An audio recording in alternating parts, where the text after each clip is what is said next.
All right, so I'm gonna teach you how to make an old fashioned. Now this is something my wife and I discovered when we were at the Grand Floridian in Florida, Disney specifically.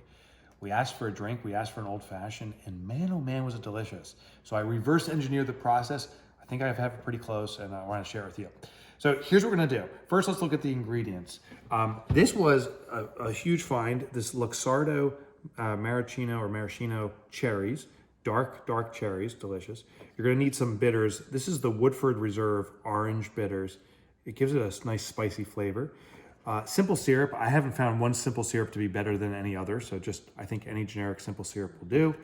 You will need for garnish a candied orange slice with the rind on it. I found this on Amazon.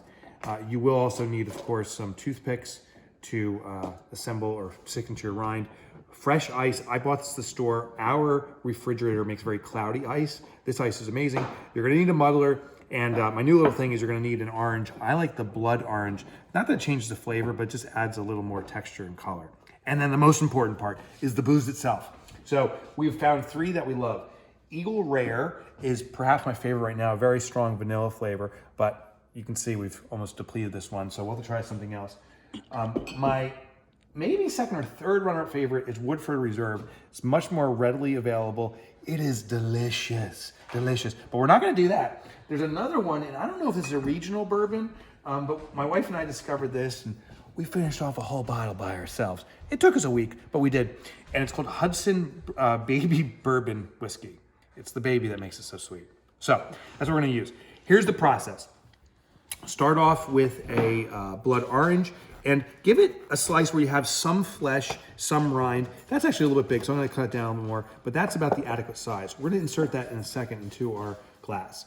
Grab your simple syrup. I don't use any measurements. I just kind of eyeball everything. So fill it up so it fills up just the bottom edge and lip is comfortably covered. So maybe you can see in there, but that's the level I put in.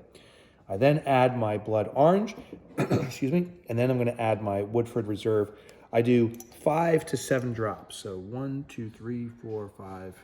I think I did 7 there. That was maybe 6 or 7.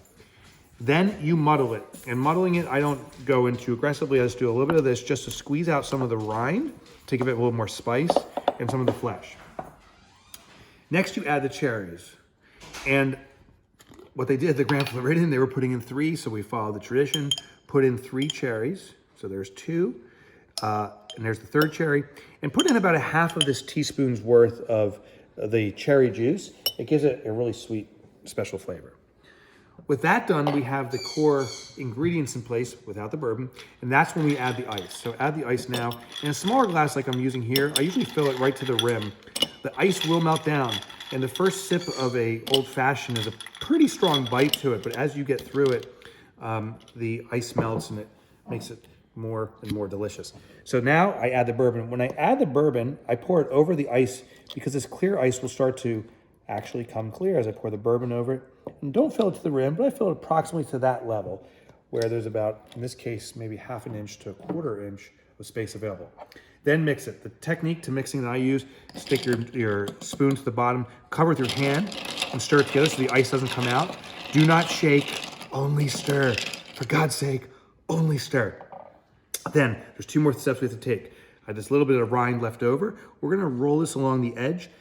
It just helps with the first sip because the first sip of bourbon is a little bit of a bite to it. This will soften it up a little. And the last thing, we add the garnish. Grab out your rind, grab your toothpick here, put it dead center through the middle, and I put it in about this far so the garnish sticks a little bit higher in the drink toward the top. And there you have it. You have a completed old fashioned. Enjoy.